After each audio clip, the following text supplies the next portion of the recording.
We're speaking to Secretary General of the Communication Workers Union, Joanne Ogeer, and of course, tomorrow is a big day. Pleasant good evening to you, ma'am. Good afternoon, Mikee K. Yes, comrade. 87th Annual Labor Day March and Rally tomorrow. Your comrades are saying, for example, PSA President Leroy Batiste warned that he's going to be controversial. President of the Joint Trade Union Movement, JTUM, which is Ansel Rocher, is expected to perform his song, The Truth. And a lot is going to be taking place tomorrow. What is the theme of tomorrow's march/rally? Well, the theme this year for Labor Day 2024 is one voice, one movement, justice for all. Yeah. And with that, I would like to also say, without a fear of being contradicted, that as a part of the joint trade union movement, we all have to be controversial because it is not business as usual, Mikee K. It is not. We are under siege, if we could say that. And I've been saying persons need to wake up from their deep slumber, and we need to look away and move away from party over parity. Far too long we have been at the hands of oppression, whether it's by companies that we work for or this uncaring PNM government. And I have no reservations in saying that at all, right? Because we have seen under this PNM government the most retrenchment and hardship of all time.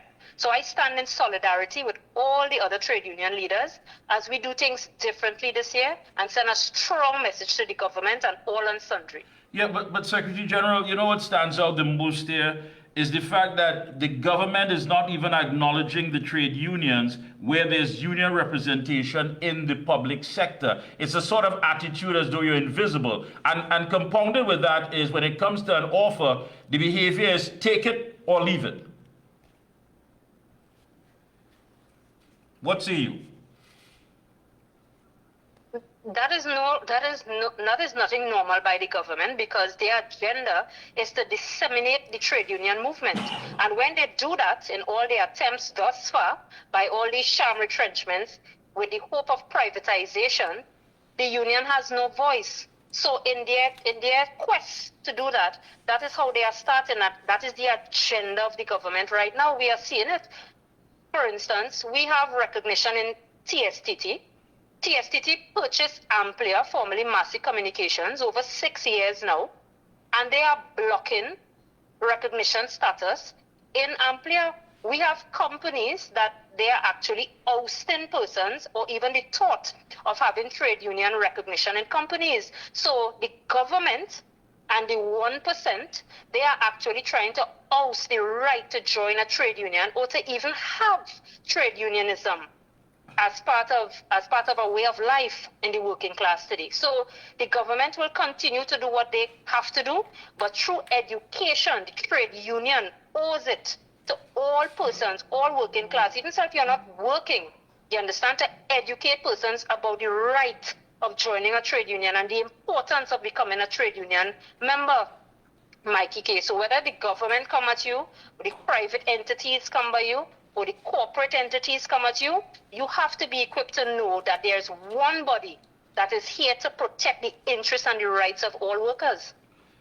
Yeah, but what stands out as well, Secretary General, is the fact that, I know we don't have all that time, but if you look at the history of the trade union movement in Trinidad, which basically has been the backbone of that whole social rock when it comes to workers, when you look at it, how did it become a liability? How did trade unions become a liability in the eyes of the government? As far as making all these moves with these different companies and having all these deals going on, it's all good and well, but not with the unions. When did that become when did unions become a liability? I believe when unions turn their eyes or turn their backs on actually agreeing to their plans or being part of any type of coalition or any type of how should I say it, any type of joint body with the government. And once you do that with the government, you are practically frowned upon. So there was some level of compromise. There was some level of saying, listen, we are going to get into bed with government. We're going to negotiate. I mean, so is it a matter of losing focus of what the trade union was always there for, to represent the working class? And who took their eyes off the ball? I wouldn't say that. I wouldn't say that, Mikee K. As a matter of fact, as a trade unionist, I wouldn't be able to say that. What I will say is the union continues to clamor for the rights and interests of all workers. Some persons will always have it to say that trade unionists would have been compromised. We would have taken money from the government. We would have, put our guards down, you understand, and give in. I cannot say that. And as a matter of fact, I have always said, I have said it in private and public spaces, and I can speak for the Communication Workers Union, that we are independent trade union. We don't compromise. We attack any government that is in power. So as I said in an address at Rienzi Holders Function just last week, if the UNC is oppressing the working class, you are an enemy of the Communication Workers Union. The PNM is currently oppressing workers. So the PNM is an enemy of the Communication Workers Union. I can't speak for persons who may have the perception that says the union dropped the ball or the union may have been compromised. I can speak for the Communication Workers Union, to which a union that I am leading right now, and we are not compromised. Yeah, I mean, when you look at so much development, things that are taking place, I mean, look at SWWTU, basically the ousting of the president there, and all of these other factors. And I agree with you. That political hand, that mischievous hand has seemed to have infiltrated the unions and are simply saying, listen, we want to have things our way, and basically get rid of any sort of, protection for workers. Yes. How important is tomorrow's rally? Tomorrow's rally. Yes, how important is it? I'm coming in a little delayed because when I'm about to answer you, then I'm seeing your lips moving. So that's why I paused. Oh, no, you go ahead. Yes. So tomorrow's rally is very important. It's paramount because I think the trade union movement has to actually change the conversation. And when I say change the conversation, we need to speak to persons from a prehistoric time, and I'm saying that from understanding, because I always tell persons to understand where you are going, you must understand where you came from.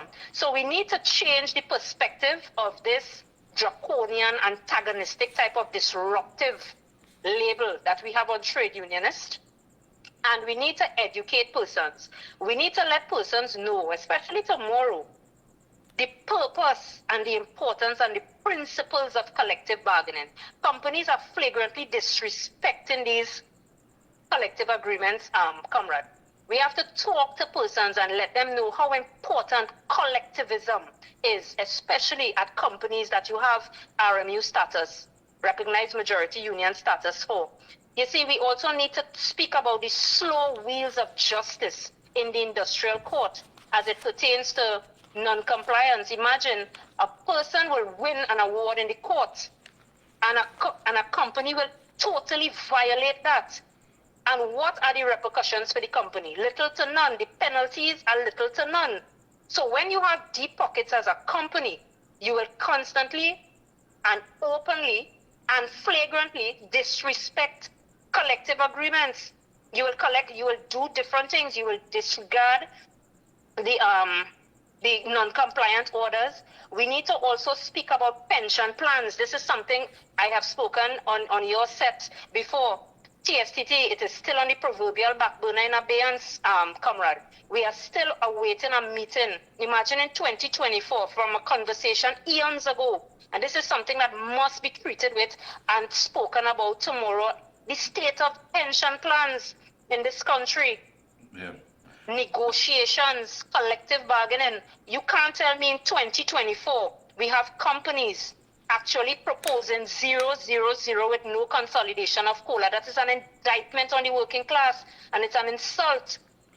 So, comrade, they are prostituting COVID, and they are still saying, as much as they are declaring colossal profits, they are still blaming COVID. So tomorrow is a very important day, and tomorrow a lot of things, a plethora of issues will be raised by the movement. Thank you. And of course, you know, tomorrow, as you said, is going to be controversial, and you're not going anywhere. I want you to be healthy. I know sometimes but please do not compromise your health. You're strong, Not at all. and you're fighting. Closing comments quickly. Go ahead.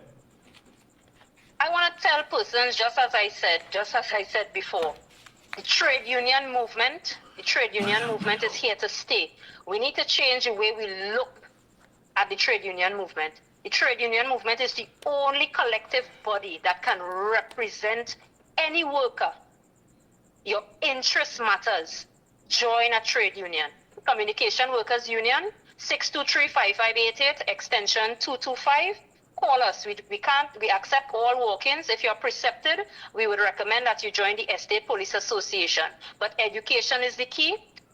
Read up about it. Know it is your constitutional right to be a member of a trade union. The Industrial Relations Act also gives you the opportunity and the right to join or not to join a trade union. But you cannot lose. Thank you, comrade. Keep up the fight, and we'll be checking in with you periodically. All the best tomorrow. Thank you, comrade. Thank you have a so good much. night. Thank you.